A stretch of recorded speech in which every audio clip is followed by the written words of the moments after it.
Hello everyone, welcome to my channel. My name is Irina. I've been doing DoorDash and UberEats for a year and a half by now. So I just want to share in this video whatever I learned, and I also want to include some tax information because I started doing that in December of 2022. And then I did the whole 2023, now it's 2024. So basically I really wanted to test to work for a whole year and then do taxes and see how much I have to pay and if it's worth it or not to do this type of job. I made an outline, but this video would be long if I do go over everything. So I decided to do two parts. So first part would be why do I like it, how much I make, and how much I pay for the gas. Then I go through the apps, going through like delivery steps, comparing two apps, pluses, minuses. Then I go to types of deliveries. And in the second video, I'll talk about how we get paid, statements, and taxes would be at the end. So why do I like it? I'm single mom with two kids. My older daughter lives separately, but now I have me, my son, who is 14, and our dog. And I'm 57. I work in hospitality all my life. And if some of you work in hospitality, you know how it is. No evenings, no holidays, no weekends, nothing. You don't see your family. So I have almost 40 years of experience and I don't really want that anymore. I decided that I really want to spend more time with my family. I want to enjoy life. I want to do more things that I like, instead of just working all the time. So, and these type of jobs, food delivery, gives me all possible freedom and flexibility I can ask for. Another thing I really like, that no managers telling me what to do and no real stress. Of course, there could be like traffic or maybe not enough work some days, maybe, tips are not that large, this kind of things, but nothing compared to whatever stress I had working in hospitality. And last thing that I really like about this, that you can choose from different apps depending on the area where you live. I started doing DoorDash and UberEats in Oregon. Now we live in upstate New York, in Saratoga Springs.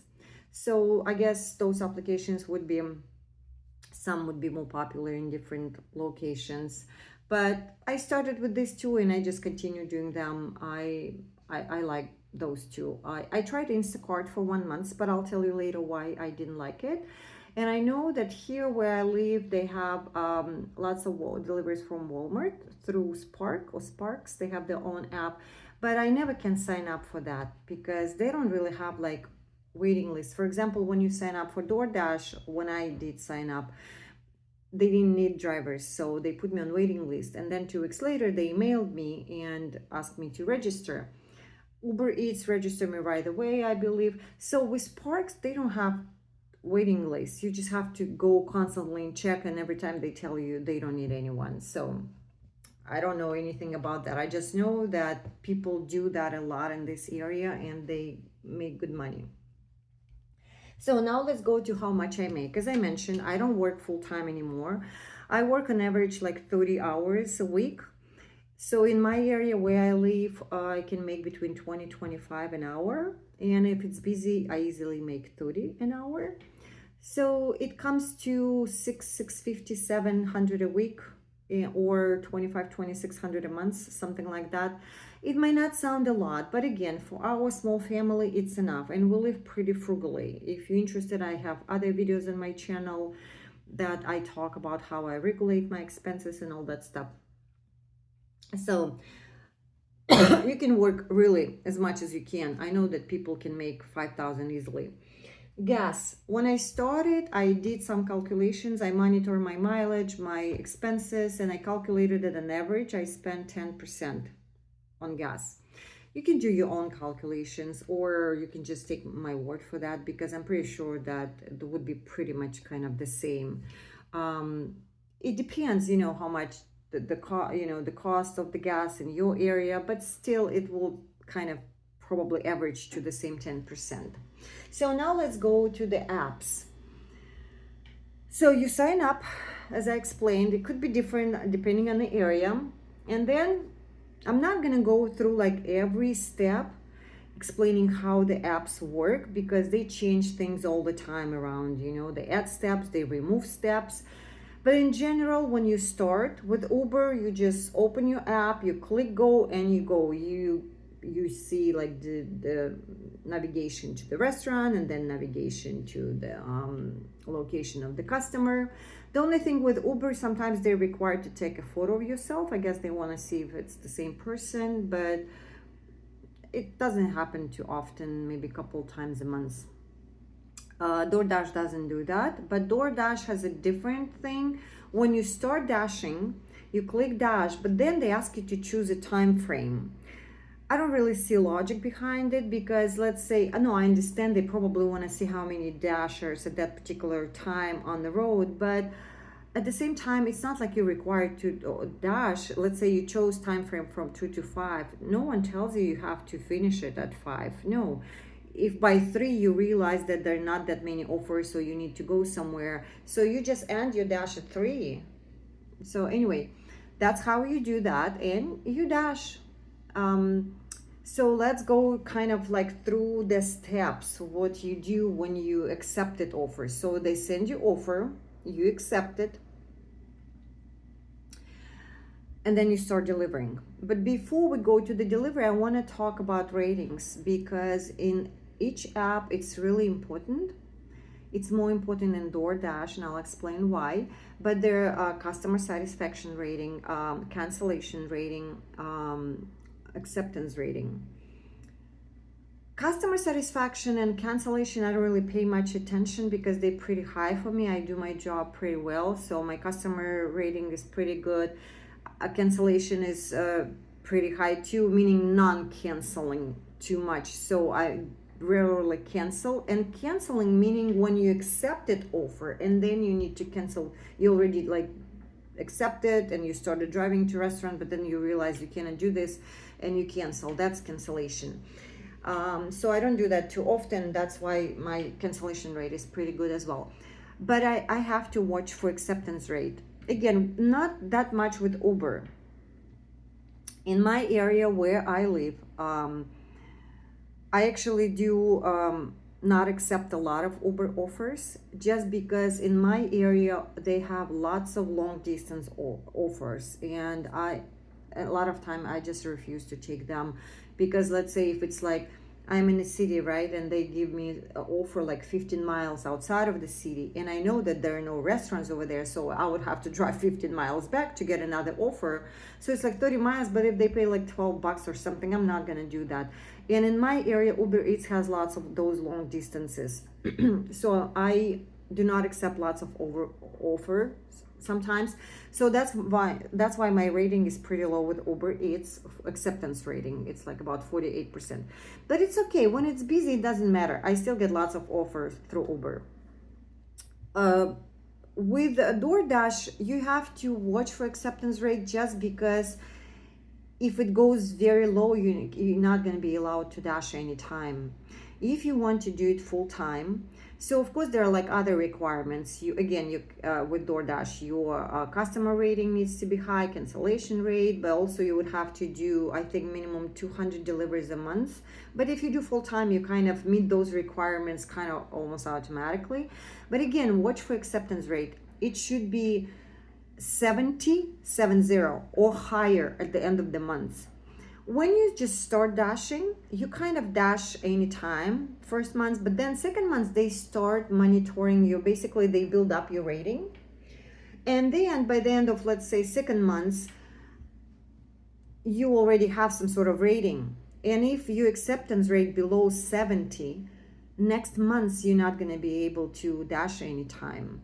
And that's, for me, it's very important, because it loses the point. I do this job because I want to do it when I have time, not when they need me. So that's why I watch for that. And why I kind of talk a lot about this, because sometimes I reject lots of offers as well through DoorDash if it's like no tip.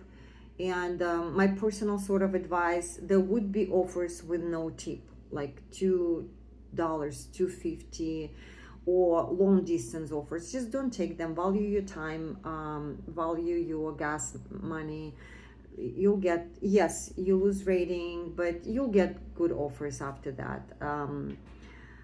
Anyway, watch for acceptance rate, especially at the end of the month, and not just on the last day, because unfortunately, the way it's set up, they count for the last 100 deliveries, the rating. So, and let's say you rejecting a few offers one after another. Every time you reject, your percentage rate, your acceptance rate goes down like 0.5% or 1%. So basically, when you reject a few in a row, your acceptance rate goes like really quickly, like from 70 to 65. But then you do a few deliveries after that, let's say 5, 6, and it just goes up 1 or 2%. That's why be careful. Usually I start kind of being very careful, like at least maybe 3-4 days before the last day of the month. I don't cancel that much. If I get bad offers, I just stop doing DoorDash and do Uber for a while, and then when DoorDash is busy, I pick up again, so I don't have to reject that many offers. Okay, so that's about rating. Now, you got an offer, you go to pickup location. Sometimes when you go to a restaurant, they're very busy, and they tell you, oh, we still have like 20 minutes. Of course, DoorDash and UberEats shouldn't even send us over there when the order not even started, but it happens. And sometimes I do wait if it's good money. I do wait, and plus, if I don't want to lose my, if I don't want to ruin my cancellation rating. But sometimes if it's a low offer, let's say $4, and they tell me to wait for 20 minutes, I just cancel on my end, and because I can get a different offer. What happens when you cancel? Yes, your cancellation rate suffers a little bit. Just don't do it too often, and you don't get paid. But again, you just kind of see which way you want to do. But there's some other, at pickup location could be some other cancellations. The store is closed, somebody else picked up your order, happens also, or there was something, in a system, and the store didn't get, when I say store, it's a restaurant, so because they call it store, I call it store, didn't get your offer or something, and you have to cancel because you cannot pick up anything, right? In this case, I suggest call Uber support or DoorDash support. Even though with DoorDash, and another type of cancellation can happen while you're driving to the restaurant or you at the restaurant, customer can cancel. With DoorDash, a lot of times reimbursement happens automatically. If customer cancels, you get a message that customer canceled the order, you get 50% of whatever you were supposed to get. Or let's say store is closed, you choose the option, I cannot pick up order, store is closed, they ask you to take picture, and then you get message that you will be reimbursed 50%. But if you're in doubt, or if there's some other reasons and you don't see that message that you would be reimbursed, I would suggest calling DoorDash directly. Both actually companies, they're pretty good. Uber support or DoorDash support, they pick up pretty quickly, so you're not going to be on hold for 20 minutes or so, and it's really quick call. You call them, you explain why you cannot pick up, so they cancel for you, and they make sure that you get reimbursement 50%. But again, sometimes with DoorDash you can do steps in the app to get that reimbursement, but still, to be sure, better call. With Uber, you don't get anything automatically. If there is a problem, don't just go, store is closed, yes, I want to cancel, because you're not going to get anything. Call Uber support. They don't give you 50%, but they give you $3. And again, it's like 2-3 minutes call, but you get $3. It's not much, but it adds up. So now you got your order, and you're driving to a location to drop off. What can happen in this period of time? First of all, you see the address, and you also see navigation to the location. Sometimes they are actually like not the same. You see the address and you know that it's over here, but the map shows that you have to drive over there. So from my experience, I realized that if you call DoorDash, Uber support, they're not going to help you because they see the same thing. It's better if you call customer or text customer and say, look, I have this address, but the map shows me completely different location. So they might clarify. Another thing is good to do when you pick up order, you see not just the address where you have to go, but you also see drop-off instructions from the customer and read them as early as possible. And sometimes they clarify over there saying, oh, you know what, GPS is wrong, my address is this, or something like that. Or they might say, my address wasn't in the app, I had to choose a different, like, you know, nearby building or something. So read the instructions. And they would say other things like don't knock, don't ring, or just something like that. So you clarified, you drive, and at the drop-off location now you are two ways. You either leave and take a picture, or you hand the order to the customers. When you hand the order to the customers, sometimes you just hand it. Sometimes Uber was requiring sometimes PIN code that they gave to customers or signature. Now DoorDash starting doing PIN as well. They didn't have that before. So sometimes what can happen at the location, first of all, I want to mention another thing. I do not work after dark because some locations are sketchy and for safety reasons. But also when I started working and I worked at nights, it's too frustrating because you cannot see anything. You cannot see the number on the building. You cannot see the apartment. So it's really difficult. So I don't do that. But so kind of think about that as well. Anyway, at the drop-off location, sometimes internet doesn't work. What I do, I just take a picture with my phone, not through the app. I live on the steps, you know, on the porch, whatever. Take a picture. I drive away. I get signal. I text that picture to the customer and I explain situation. I say, look, I left it, even though, let's say, I was supposed to hand it, but I didn't see the instructions because the internet didn't work. So I left it, I sent them picture, I said internet didn't work, that's why I had to do it this way. So that's about drop-off location, what might happen. So now let's say, usually you get one order and you deliver it. Sometimes when they're busy, they will give you multiple orders. Here could be, I mean, it was really confusing to me at first when it started. I didn't know that they do that. So I thought I missed it and I didn't accept it. And I keep accepting, and I just accepted multiple orders, like different. So it was really confusing. Let's put it this way. So what might happen when they're busy, Uber Eats can give you up to 3 orders. So let's say they send you first order. It says $7 from this restaurant to this location.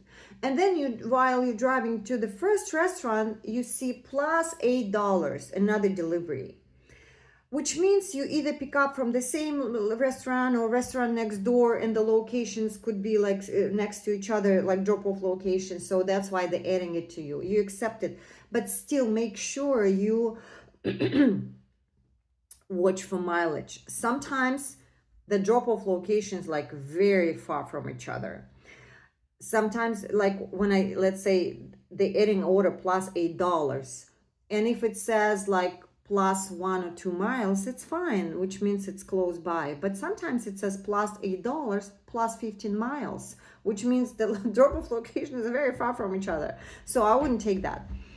And then Uber can do up to 3 orders, as I mentioned. So DoorDash doesn't do 3 orders. What they do 2. But what they can do if it's really busy, after you drop the second one, the first one, and you still have 1 left to deliver, they're adding another one. So you have 2 again.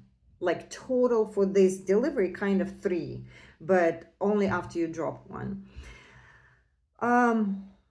Another thing, when you do multiple orders, with Uber, unfortunately, you cannot modify anything. You just go in the order they show you, like you go to this restaurant, then that restaurant, then that restaurant, and then to drop off locations. Even though to you, maybe it's more convenient to drop to that location first and then like, to the other one. But you cannot change anything with Uber. You just go into the, like, in order they show you. With DoorDash, really useful, and I love it a lot, because with multiple orders, what you can do, let's talk about this situation. You had 2 orders, you dropped off one, and then they added one. And what they do, they actually sending you first to this restaurant that they added.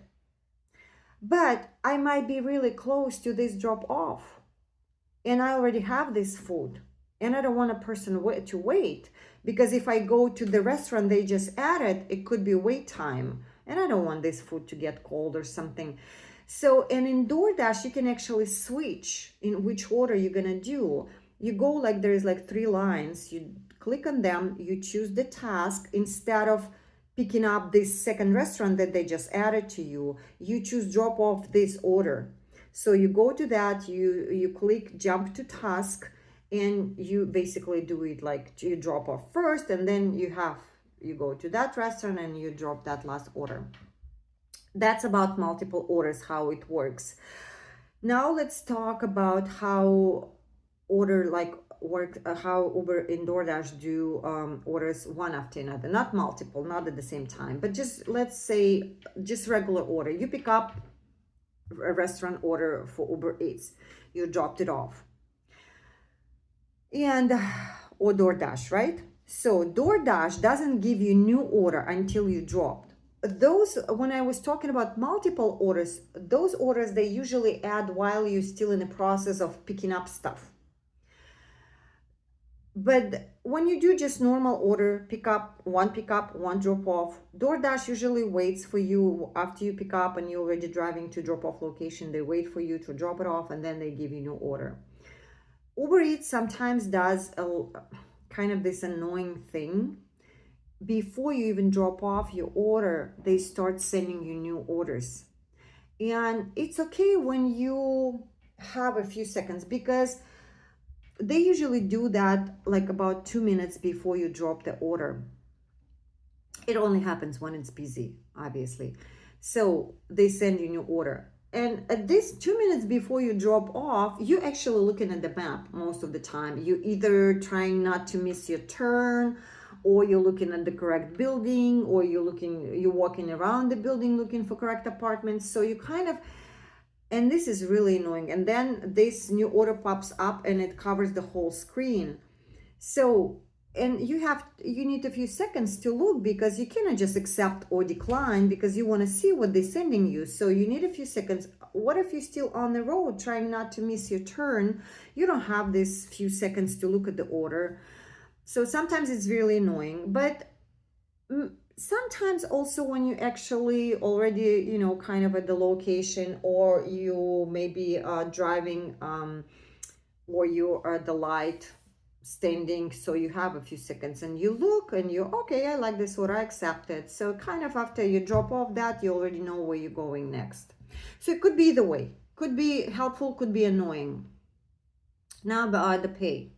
Both pay really little, between $2 and $3. Even if you have to drive 7 miles, it's still $2. We depend a lot on customers' tip. Unfortunately, I wish they paid more to begin with. So here, what I want to say basically, DoorDash first. What I like about DoorDash, you never get less. Let's say you got an offer for $7. You do it, you get $7. Sometimes with DoorDash, you get orders, it says 7+, which means after you deliver, you get a little bit more.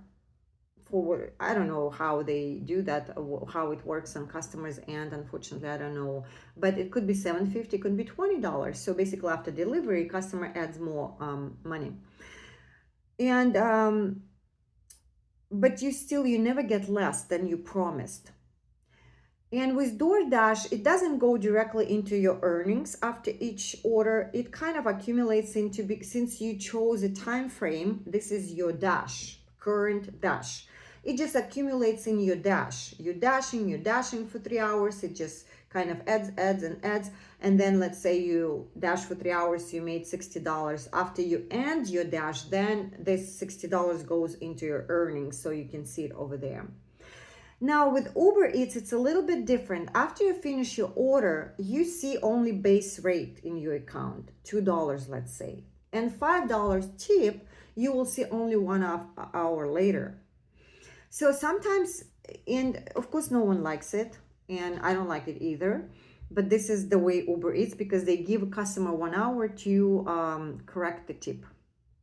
Sometimes what happens, 1 hour later, you see you go and you still see $2 and it says customer reduced the tip, and it's frustrating because you're like, I didn't do anything wrong, I did everything right. So when it started happening at the beginning, I was contacting Uber support, and when you call them, all they say, oh, customer tip is optional, blah blah. But I was like, you know what, I didn't do anything wrong, it shouldn't be optional, I wouldn't take it for $2.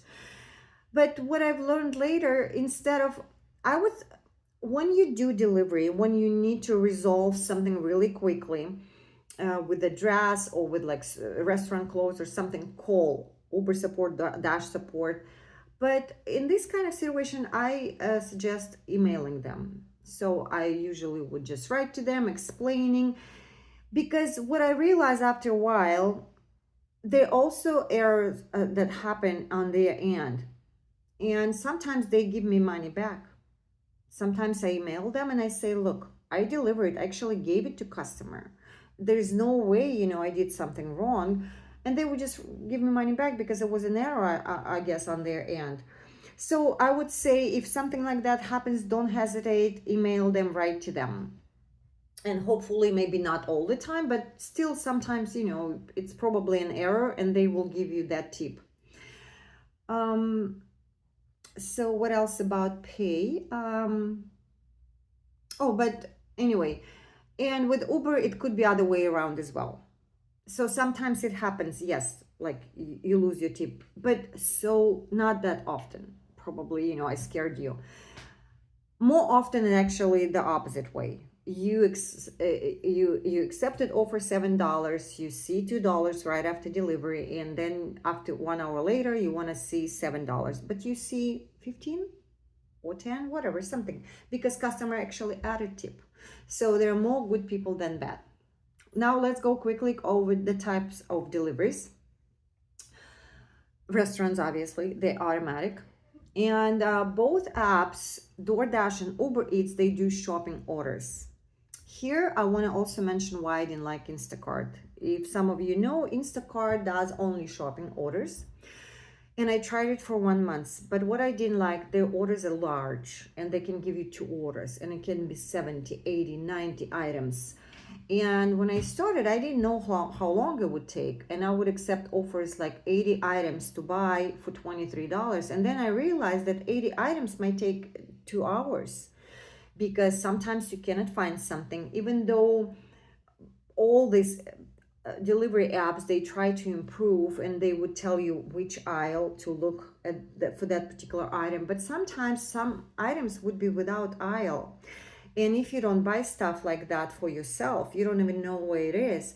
And if you know, in large supermarkets, you cannot even find help. It's kind of complicated. There are either people that do not work for the store, they're just putting stuff out. You go to cash register, you ask cashier, or you ask people that pack, and they would say, oh, we don't know. So it's sometimes you just make those circles around the store trying to find, or you try to text customer, call customer, and it's so time consuming. Or if there's something not available, you also communicate to customer, also time consuming. So that's what I didn't like about Instacart. I don't know, that's my experience. I did it only for months where I live here in Saratoga Springs, New York, and I think they do not pay enough. They say that the customer might add tip at the end, but you don't know that. Maybe they don't, if they won't add it. So anyway, DoorDash and UberEats, they do shopping orders as well. And what I like about these shopping orders, they're not that huge. On average 25, 30, but some usually less, like 15, 10 items. With both apps, you have to request shopping orders because they're not automatically given to you. You go into the app. I don't remember with DoorDash. With Uber Eats, there is a tab called Preferences. So you go into Preferences and you choose that you want to get shopping orders. And with DoorDash also, somewhere in the account, you choose that you want to get shopping orders because they will send you credit cards. Black card for Uber Eats and red card for DoorDash. That you're gonna pay with those cards when you shop. And also about shopping orders, yes, like for example, if you kind of learn after a while, let's say I know that 30 items might take to shop and to deliver might take up to 1 hour, so I kind of look for the offer, like the money that, accordingly to the time. So I want to see at least $20 for this offer if it's going to take 1 hour. Sometimes you would have to communicate with customers, as I said, if something is not available. I really like when customers actually ahead of time they choose like substitution list. It's really easy, but sometimes they don't, and you would have to text them. Sometimes they don't reply to your text or they do not pick up phone. You just kind of substitute doing your best decision or just issue refund. Okay, alcohol delivery. Both apps have alcohol delivery. With DoorDash, it's automatic. You don't have to do anything. With Uber, again, you go to preferences and you choose to do alcohol delivery. Obviously, you have to be 21.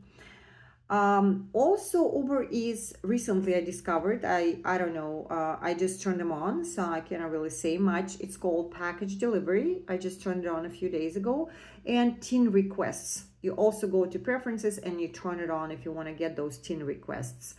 I don't know, maybe I'm already getting them. Or I don't know, maybe they will have some sort of like a notification that it's a tin request. There's nothing really special about it. It just people that between 13 and 17 years of age, they can create their own account, but the parents would be responsible for the payment. That's all it is. So now grocery delivery. It's different from shopping. You do not shop. In the shopping orders, you shop and you deliver. In grocery delivery, store employees gather everything into bags and they bring it out to you. You just deliver. So where I live, DoorDash doesn't really have those, but I do Uber deliveries from Walmart. And I don't know how that happens. Again, I told you guys that Walmart has its own delivery app and people work for them. But I guess when they don't have enough of their own drivers, they send it to Uber. And I like those. Why? Because I can schedule them. Let's say I go into you go into Uber app on the phone and you go into opportunities. And over there you will see some shopping orders for this day, although they might be totally different cities, not even in your city. I don't know why they kind of give them to me. It could be really far. I just look for my Saratoga Springs Walmart. And I see, for example, okay, 12:45. Okay, I can do that. So I like it because I kind of can plan my day. If I have, it doesn't happen every day, but and what I like about those, I choose usually at least like $20+ because, or at least not, I never take below 17. Why? Because when you come to Walmart, they can be really busy. Sometimes it can take 5 minutes for them to bring you all those orders, but sometimes you can be there for 25 minutes waiting. And then they bring you all those bags and you load them into your car, could be 2 or 3 orders, and then you have to deliver. So you have 2 or 3 drop-off locations, which means altogether waiting time and driving and dropping could be 1 hour. So again, I want to have at least $20. But since it is through Uber, again, could be surprises, bad or good, because with Walmart grocery delivery, they give customers 24 hours to correct the tip. And when I started doing that, I would see it doesn't call when you go to your earnings and to your weekly amount and you click on that, you see all the amounts that you made this week. and you see this entry called fare adjustment. And what I've noticed when I started doing this Walmart deliveries, they would be, let's say I accepted delivery for $20, I delivered it, and then one day later I see fare adjustment -8. Again, I started writing that to Uber Eats, and it took a while, and when I called them they would say the same, it's optional, but it doesn't, sometimes I think even not the tip, it doesn't say tip adjustment, it says fare adjustments, and sometimes I see that the base rate was adjusted, not the tip in that particular order. So it was really frustrating, and at first it happened like pretty often, but then I wrote to them many times, and I don't know what happened exactly right now. I don't see that too often, like I don't really see that at all. So I check at the end of each week on Sunday evening, I check all those fare adjustments entries to make sure if I do have negative ones, I can write to Uber to make sure it's not an error, because as I mentioned before with tips, it can be an error on their end. So don't hesitate, always if they take money from you, write to them, they might give it back to you. And what else? Those are pizza deliveries. Why I put it in a different category? Just because they automatic, you don't have to do anything. But DoorDash has sometimes order to Pizza Hut, let's say, and it says pizza bag required.